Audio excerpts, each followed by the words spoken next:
Hey, everybody. Welcome to the Monday Fahles on the Craig Fahle Show on Deadline Detroit. Glad to have you with me today. And my guest this week, Alan Lengel, who, of course, is the editor here at Deadline Detroit. Thank you for being here. Appreciate it very much. Thanks for having me. My friend Appreciate it. Saeed Khan back once again, not necessarily to talk really intense political stuff, but instead to have a little bit of fun here on the Fahles. He, of course, is a professor in Near East and Asian Studies, or lecturer in Near East and Asian Studies, senior lecturer. I know that you guys Third time care. lucky. Academics care I about don't these care. titles. I know you don't, care, but yes. somebody above you may, and so I've got to be careful with that kind of stuff. Well, we're here for intense fun today. So. That's exactly right. So, Professor of Fun, we can say that, right? Khan is back. Okay. Sorry, I had to do that just one time. All right, so basically what we try to do is make fun of stuff that's in the news this week. And President Trump, of course, is always on the Fahles because he's always doing something that at least makes you chuckle. Even if you sit there and it makes you scratch your head, it makes you want to scream, a lot of the stuff he does makes you chuckle. So he's been on a tweet storm as of late, absolutely going after everybody and everything, especially the Mueller report. As of late for the last 2 years. Yeah, well, exactly. Well, speaking of the last 2 years, he now seems to think, at least via tweet, that he needs a do-over, saying, you know what? I had 2 years stolen from me. I should get those back. Raising the specter of a potential of an extra 2 years added onto the presidency, which, of course, he was joking about. At least we think so. But how confident are we that he was joking about wanting that? It wasn't his idea. We should probably give credit where credit is due. Well, let's see. I mean, one of the big themes on this show about where we get our material is Florida. Yeah, he that's plays right. golf in Florida.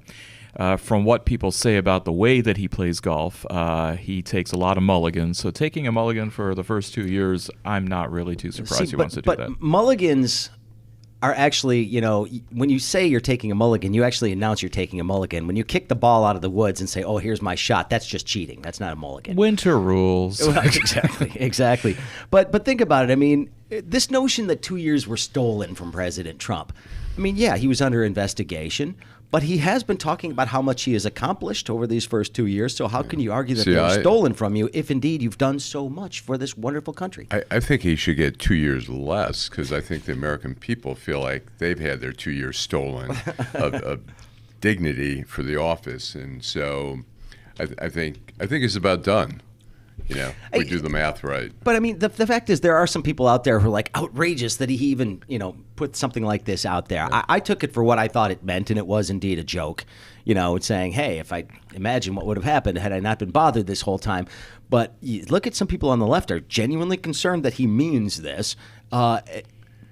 At certain points, there are some elements of Trump derangement syndrome at play with the reaction that I've seen to this over the last couple of days. Sure, but I think at the same time what we have to look at is that he can go ahead and maybe even distract people by taking it as Spinal Tap, 35th anniversary right now, I would say to an 11. Yeah, that's right. It may be seen as completely unconstitutional for him to go ahead and do that. But what we have to then think about is what could he get away with by bending the Constitution. There's reports now that he could weaponize various government agencies, including the Department of Justice, to go after Democratic candidates, to go after his own enemies list. So I think that on the one hand, he may be showing us that this fatwa from Jerry Falwell that he deserves another 2 years may be seen as a bit outlandish. But at the same time, if you take everything into its totality, it's going to be a bumpy ride for the next 18 months. Absolutely. I think, you know, just the fact that he says something doesn't matter anymore. I mean, we go from the Billy Bush tape, and then it's all downhill. It doesn't matter. We're sort of immune to what he says. Anything outrageous, anything he does. I mean, the bar is so low now for what our expectations are of a president. You know, if what he said, if another president said what he said, there would just be outrage day after day. It'd be like, oh my God, Nixon, we better lock him up. He's insane. But this guy has just numbed the American public to what he says, and people don't care. His followers don't care whether he tells the truth. They'll say, I like his policies. I mean, the standard for the truth, he really, if anything, I mean, it's been amazing that he has taken the concept of truth and really bent it, and with some success. Well, you know, and you take a look at policies. People say they like his policies. Well, the market doesn't like his policy too much. He, of course, announced an acceleration of the expansion of tariffs on China by the end of the week, saying, oh, I'm going to expand the tariffs to all Chinese products to 25% by the end of the week, saying China pays tariffs. No consumers pay tariffs. That's the way that works. And people need to remember this. You're the one that pays the tariffs when they put the tariffs on the Chinese products, because they're still going to be cheaper than U.S. products, but your cost is going to go up. Right. So who pays the tariffs? Consumers pay the tariffs. So 25%, he expanded. The market dropped 450 points on the open this morning, which in the grand scheme of things is not huge. But it certainly suggests that not everybody is that comfortable with the policies, even on the so-called conservative side. You know, these people who are making all this kind of money under Trump right now. Well, I want to know how many people were shorting stocks over the weekend in anticipation of the market opening so low today. Because probably a bunch. Somebody made a killing. Well, it just seems sort of like this sort of whiplash policy. It's here, and then all of a sudden you're jerked over this way, and we're all going to need neck surgery by the time this is over. I mean, it's getting ridiculous. Okay, something else the president chimed in on, and this is not necessarily related to him directly, but his response to it is interesting. The Kentucky Derby. Now, we can talk a little bit about the Kentucky Derby in just a minute and what happened there. But, of course, what looked like the winner of the race was disqualified for blocking and impeding the path of multiple other horses throughout the course of the race, which is a no-no. It is against the rules. True. But President Trump chalked it up to political correctness that changed the outcome of the Kentucky Derby, to which I said, wait, is he bending to horses' rights? I don't understand what's going on here. What political correctness could there possibly be that affected the outcome of this race? Equine rights.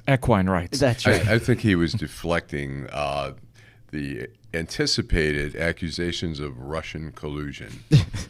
And so he was getting ahead of the game. So it's Baffert collusion, I think. But you know, that horse that did win, that was named the winner, came off of 65-1, which are pretty good odds for anybody that puts some money on that horse. So pretty excited about that. But at the same time, I mean, should the president be chiming in on the results of the Kentucky Derby at all?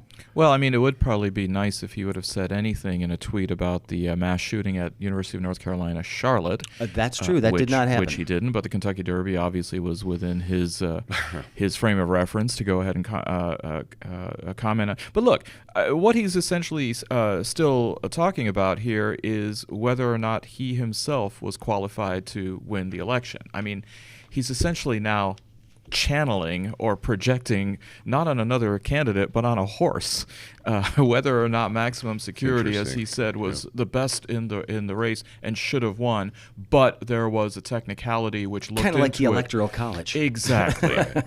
I mean, you know, it's like you won on a rules interpretation. That's there. Right. But it was a weird race, though. I mean, I don't know if anybody had a chance to watch it. I mean, that horse led, and it seemed like when it got towards the end, it had another gear that it kicked into, and it started getting challenged.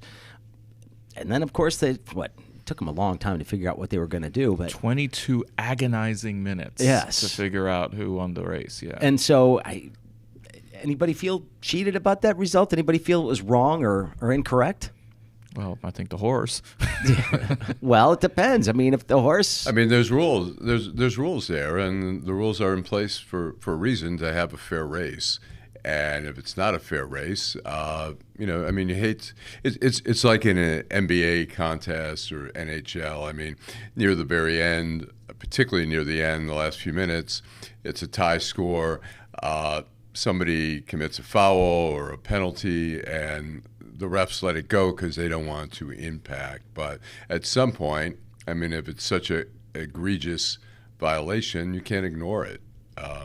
You know. Well, here more than one horse or horse trainer owner lodged a complaint. Sure. And I think given just the sheer volume of complaints, the stewards had to go ahead and take a look at it. Right. And I can't even profess to know anything about horse racing and about all the rules, but apparently it was a muddy track, and Maximum Security slid into somebody else's quote-unquote lane, or into their forward progress, and that created a chain reaction, and came off the rail. They were on the rail, and they're not supposed to do that, apparently. So impeding traffic, I think that's what they call it. Yes, I've had a few of those tickets myself. Actually, they're called speeding, but then when you get to the police station, they all of a sudden become impeding. But no points, pay the fine, get out of there. It's great for the city, and it's better for your record. But it's 0 points on the record. So that's exactly right. All right, let's move on here. Let's stay in sports for just a second because big news that's being reported out of the hockey world in the last couple of, really the last 12, 13 hours or so. It looks like Ken Holland, who of course was the general manager of the Red Wings for many, many moons, is moving on to Edmonton for the general manager's job there.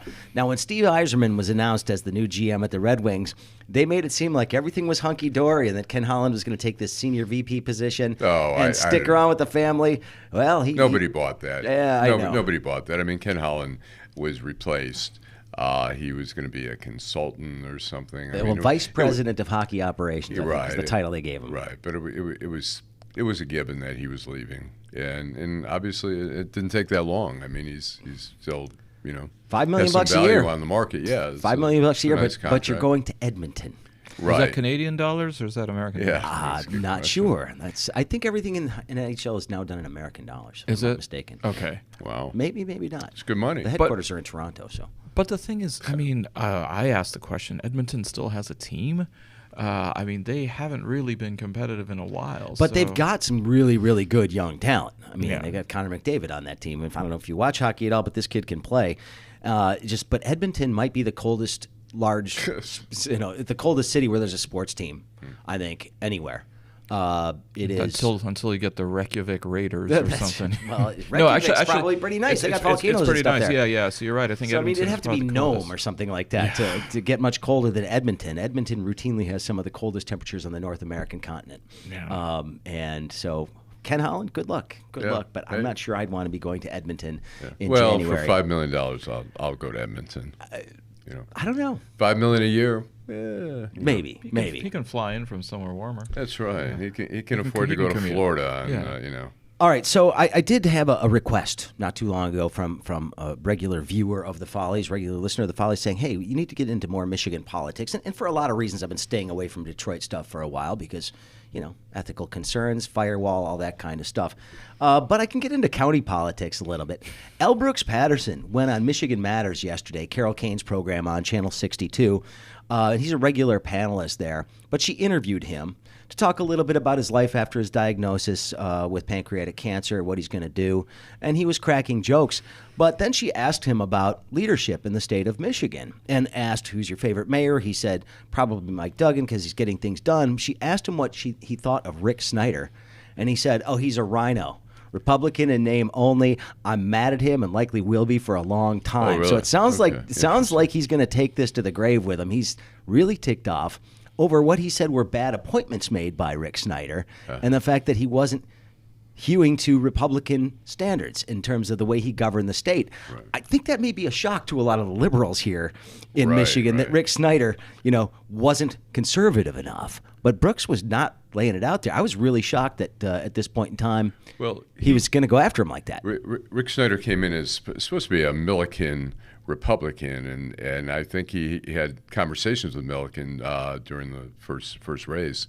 I think he ended up acquiescing to the Republicans over the right to work. I think he was trying to keep himself in line just in case he could get a job in Washington, and I think the Flint water thing just totally sank him. But I never got a sense he was sort of vacillating between being that Republican and being that Milliken Republican, and I don't know that he did either one very well. No. I mean, it seemed as though Snyder let Meekoff in the state legislature pretty much run roughshod. Yeah. So I don't know what he was saying that he wasn't being Republican enough for L. Brooks. Well, here's what he said. He said the appointments that he made were not Republican formed. He had a chance to continue the Republican philosophy, and he sold out. I will be ticked off at him for a while, which I thought was a little shocking. I mean, it's not as if Oakland County has not rebounded pretty nicely in the last few years, since the Great Recession. But it also, begs the question, well, Republican version 1, version 2, it seems like the Republican Party has changed quite a bit. So, as you said, that if Snyder was a Milliken Republican, I think the only thing that Brooks has a problem with is his memory, is that there used to be other kinds of Republicans. Now, did he want him to be an Anglo Republican? That would have been a different story altogether. Absolutely. But it was just, Brooks has never shied away from basically saying whatever is on his mind. So, don't be shocked about that one. Interestingly enough, he also said that he thinks that Donald Trump is doing what he called a hell of a job, and said, I think that's apropos, a hell of a job. Yeah. Is that it? I mean, a hell of a job. Like Mike Brown from FEMA with Katrina. Right. But Brooks, he's gonna leave after this term. He's obviously going to be dealing with this cancer issue for a while, hopefully, and has to fight it, because I don't want to see anybody, go away. But is it his time anyway? Is his style of leadership something that's going to work in the new Oakland County? You live in Oakland County. I do, and I don't see the Oakland County as it is really abiding another L. Brooks Patterson. I think there's enough ill will there. I think even when it comes to the big businesses that exist in Oakland County, they have to recognize that their employees are ones that don't see eye to eye with Brooks and what he wanted for the county. So I think that there's going to be a shakeup. I mean, who knows? I know Andy Meisner is certainly a name that's being thrown around as being a possible successor in that role, and that will really change the complexion of Oakland County. The times they are changing. They are changing, and not necessarily in the Bob Roberts. Back way. I think Brooks has done a pretty good job of managing the county, but I think his remarks, his gratuitous remarks about Detroit and the very creating, just kind of trolling.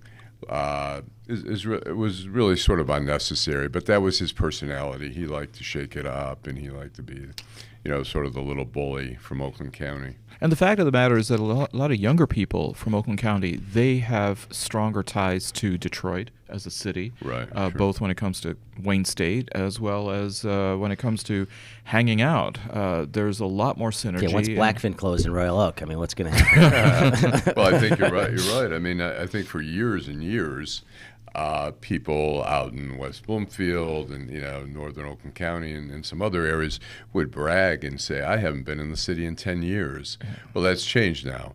I mean, you had the little group that was like sort of the London Shop House, Tigers, Fisher Theater, but I think that's expanded now. I think a lot more people are discovering more in the city, and there's more to discover, really. Yeah. All right, I should remind folks, you're watching the Monday Follies on Deadline Detroit. I'm Craig Fahle. Of course, Alan Lengel is here, my friend Saeed Khan. We're talking about the news of the week. Let's get back to this one, and this is a story, we never get tired of talking about Kwame Kilpatrick. And Kwame Kilpatrick, of course, as you and I have discussed before, 28 years, man, he got whacked. And I don't think that sentence was realistic given what's going on and what other people have gotten for similar type of transgressions. I think it's inappropriate. They made an example out of Kwame Kilpatrick for sure. But he is still trying to get out of jail. And I like his latest argument was that his lawyer was the one that had a conflict of interest. He was not represented properly because his lawyer was the one that had an improper relationship with the judge in the case, because the judge had sent him a congratulatory card or something like that, a wedding card, which is like I was saying before. I mean, I would love it if my attorney, I found out that my attorney had a connect like that the judge, it's like, who doesn't want? I mean, you want an attorney who has a good relationship with the judge, who might get a favor, decision. On the judge. It's not something that you would normally complain about. His issue, if I'm remembering correctly, was his attorney, Jim Thomas, represented a client who was then going to be testifying in the case, and he felt that he wasn't going to be fairly cross-examining him. But the judge decided, part of the problem is a big case like this, you prepare months and months and months, and then you want to fire your attorney. Well, it delays the trial for months and months and months. So the judge said, let's bring in Harold Gurwitz. He'll cross-examine so that we'll remove that. And she addressed that, and he's addressed that in his appeals, and nobody has bought into it. And so now he's going at it a little bit of a different way, by saying that his original thing was that my attorney had a conflict, and my case should be overturned. Now he's saying the judge had a conflict and therefore she couldn't rule fairly on that issue. But the Court of Appeals has ruled on that, and I believe this. Well, and you were on Friday, if I'm not mistaken, you were reading the response from the prosecutors on this one. It was a 22-pager where basically they just blasted him through and through and just called him remorseless. He's never apologized. He's an awful person. Basically what they were saying. Go ahead. Yeah, I mean, I'll just read you one sentence. It says, in Kwame Kilpatrick's view, the blame for his corruption convictions lies with everyone but him. He has never apologized, never accepted responsibility, never shown any remorse for extorting millions of dollars from Detroit city contractors. And it goes on to say that he's relied on scapegoats. But it's interesting. I mean, he's a smart guy.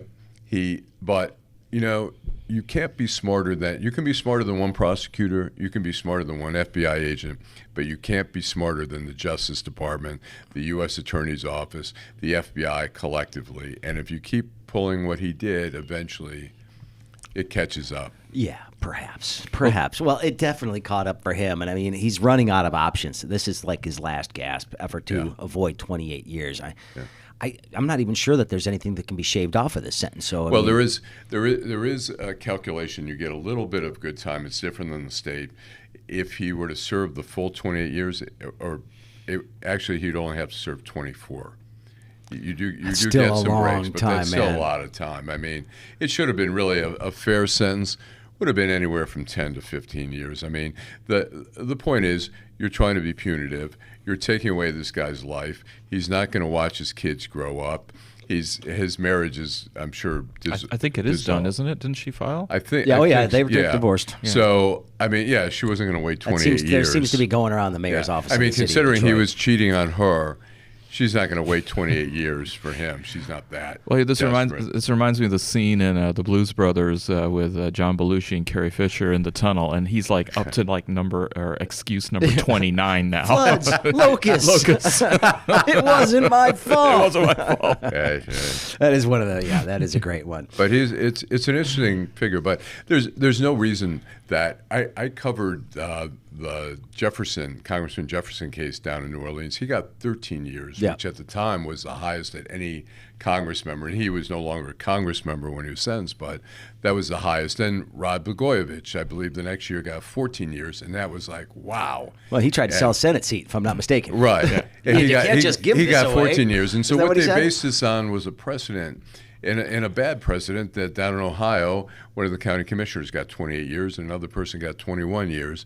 But that was way out of whack. So you take a bad precedent and then you create more precedent. Is it the new normal? Right. And it's I think even some of the judges don't agree with that sense. I mean, that's just really. I guarantee you there's a few people who are in jail right now for, drug dealing with long sentences like that probably aren't real upset that this is going on, because as Bob Dylan famously said, steal a little and they throw you in jail, steal a lot and they make you king. So there you go. Somebody had Dylan on his playlist this weekend. Hey, that's two references. Awesome. But also, Michael Cohen just reported to prison today. Yes, he did. And he says he can't wait to speak out about more things as soon as he's able. Wow, that's exciting. I know. So we can wait for the next bombshell. When I watched him testify before Congress, I felt like it was like Sammy the Bull testifying against John Gotti. It just had that feeling of, a guy who was not the most truthful guy testifying against the guy boss who was not that truthful. Yeah, and it felt like a kind of a mob kind of thing. Absolutely. Well, apparently Cohen may not be the most famous resident at that prison. The Situation from Jersey Shore. Wow. Whatever's the prison that Michael Cohen is. I could see he and Cohen hanging out. There you go. Was it GTL, Jim Tan Laundry? I think that's that's the troika. Yeah. All right, let's move on. Sinclair Broadcasting, our favorite, right? Yeah. They of the everybody must read this editorial. So every anchor in the country on their TV stations read the exact same editorial, the exact same way about giving Donald Trump a chance. They're going to buy the Fox Sports Network. And that means Fox Sports Detroit and your Tiger games, your Red Wings games, your Pistons games are all going to have the Sinclair stamp on them at this point in time. And I'm wondering, what's the worst thing that could happen as a result of this? Because certain sports are already, I guess what would we call it, sort of, American up, shall we speak? Like football is all about the military and, and flags and all that kind of stuff. What is it going to be on Sinclair with baseball and hockey and all that kind of stuff? I just think there's going to be a lot of teams that Sinclair is going to be broadcasting that are not going to go to the White House, which is going to create some interesting conflicts of interest, because what then is going to be Sinclair coming in and saying, wait a minute, like the Red Sox today, I think over half their team are not going to be going to the White House. What is the kind of leverage that Sinclair is going to say when it comes to their broadcasting rights? Well, maybe this is Sinclair reading the writing on the wall about the popularity of news in general. Maybe they're going to shift the sports because people still watch that stuff. If you look at the ratings, even for a bad Tigers team, they're still better than most of the stuff in the market. Right. So you're saying Steve Doocy doing color commentary for the Yankees? I like it. The Deuce and Friends. The Deuce. Steve Doocy is, oh man, don't get me started on Fox and Friends. Yeah. Why are you doing this? No, but I think you're raising a great point that is there going to be news editorializing during the interminability of a baseball game? It might be a bit tougher. Donald Trump might actually throw out the first pitch at an Orioles game for the first time in his presidency, and they might say, that was the best first pitch ever thrown out by a first man ever of all time. Nobody's even close. I think, Sinclair, I think, is a scary organization. Yes, indeed. I think, I think Fox gets how to run sports.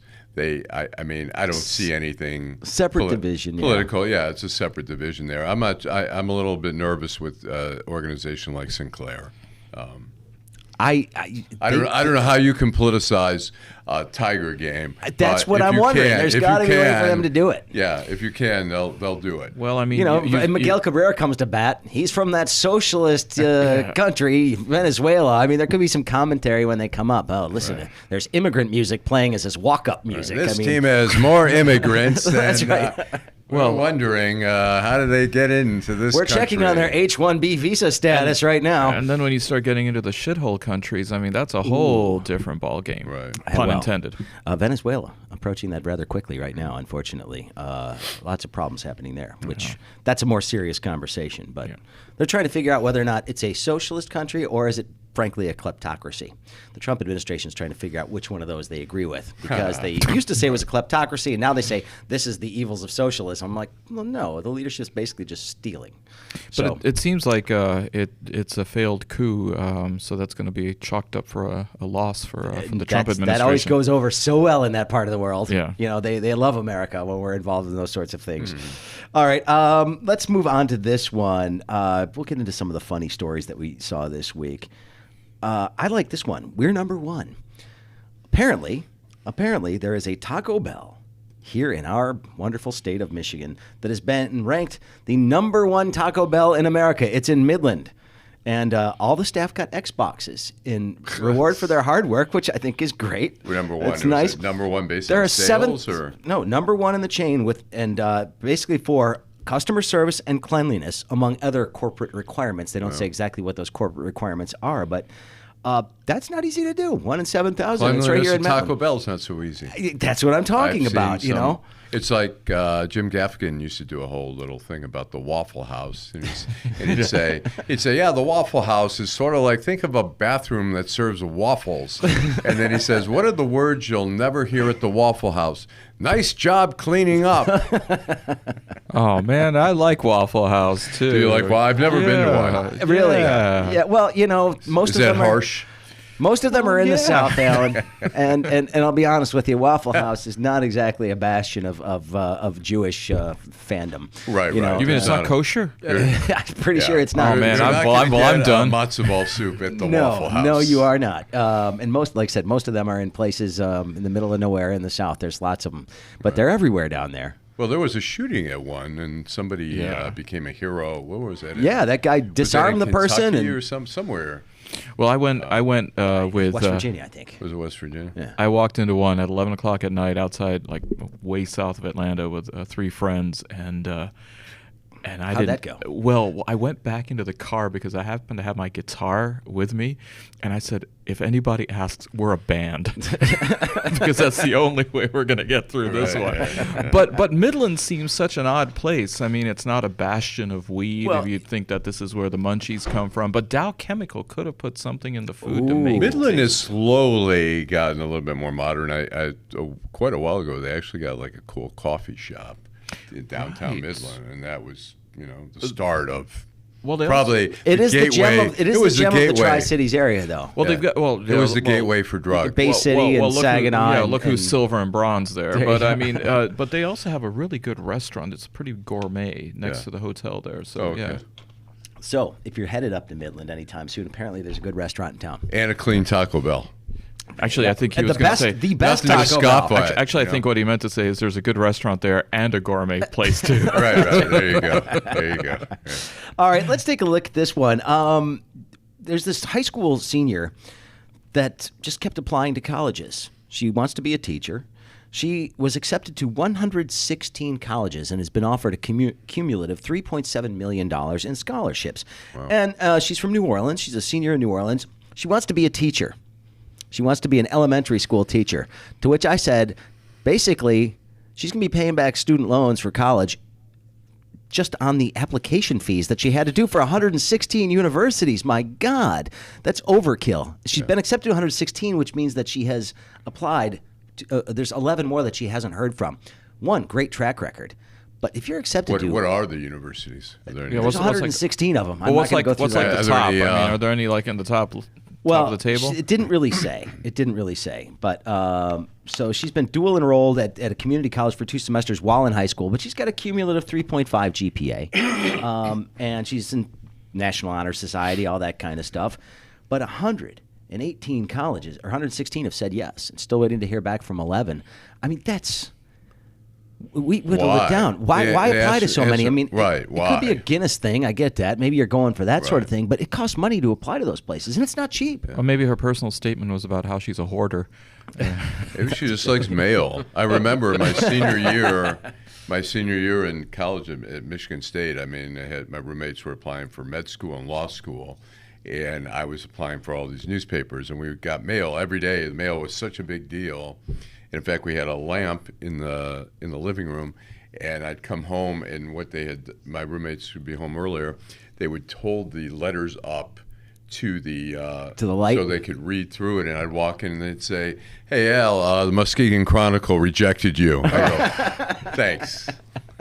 Well, they saved you from opening up the envelope. That's right. Saved you from a paper cut there. Well, they saved you from a life in Muskegon too. Yes, that too. It's close to the lake, I get that, but it's an not interesting close place. to Midland and the Taco Bell there. Ooh, very true. We have no idea about the status of the Taco Bells over there in Muskegon. That may not work. All right, a couple more. Did you see this story? They were testing a roller coaster out in New Jersey, and apparently they had some test dummies in it, and the test dummies went flying off of the thing and crashed into the roof of a hotel that was next door. So they went flying, and the people said, "Sorry, it was a problem with the dummies, not with the ride itself." And I'm thinking to myself, oh, hell no, I'm not going on that thing. Well, dummies have been known to drink. Well, still, think about that. If you're testing out your thing and all of a sudden these 2 dummies go flying off at rocket speed and fly into a hotel next door, that might make you sit there and wonder if you engineered this thing well enough. If you believe their story, then you might be a dummy. There you go. Very good. But they said this was a mishap with the water dummy itself, not with the ride in any way. There's nothing more to add. That was their entire statement. Now, as a PR person, I might have gotten into a little bit more detail about what they screwed up with the dummies rather than just saying, there's nothing to see here. Maybe the dummies are defective. Rogue dummies. Rogue dummies, exactly. I'm like, well, wait, is there anything that a human could do that could recreate what the dummies did in this type of a scenario? I heard that they were filled with water. Yeah. So, I mean, just the idea that they were not as rigid as human bodies, allowing them to wiggle free of the safety restraints on the roller coaster. Yeah, but aren't we like 70% water ourselves? There you go. That's number and one. some of us are more malleable than others. This is also true.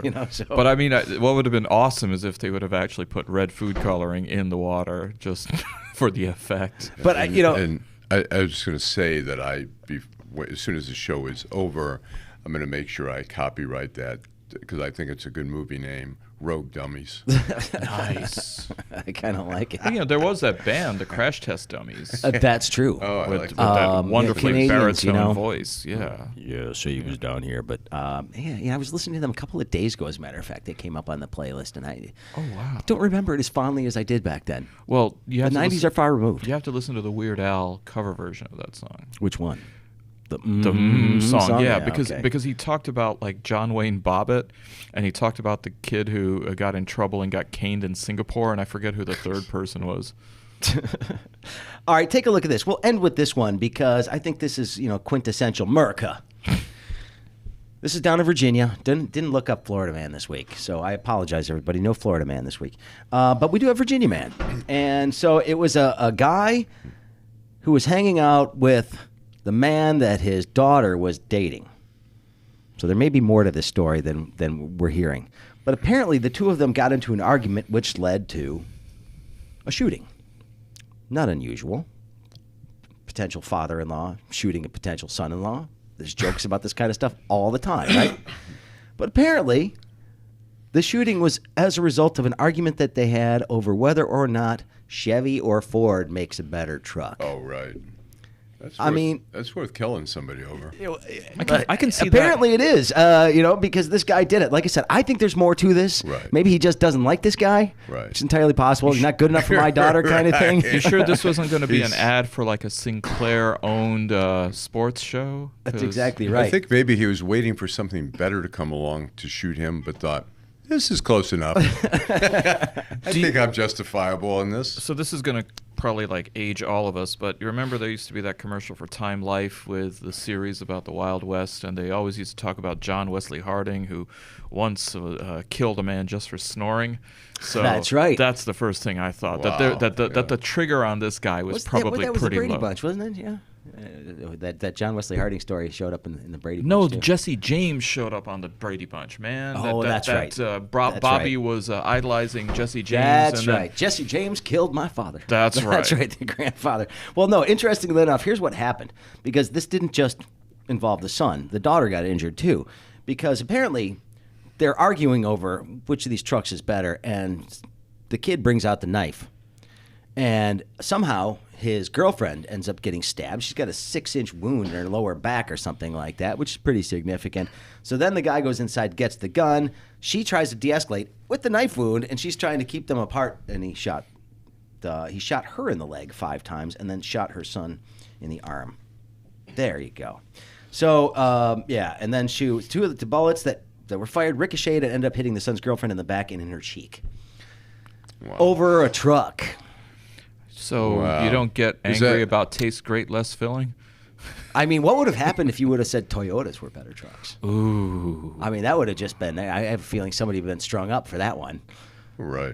That, for sure. Or ninja'd. Ninja'd. Is there some way that the car companies can make a commercial out of that? Like, Chevy, worth dying for. That's exactly right. You know? But here's my favorite part of the whole story, and you got to get to the bottom to where this one shows up. It says, police officer Nance said that alcohol might have been involved. Oh, you think? Yeah, exactly.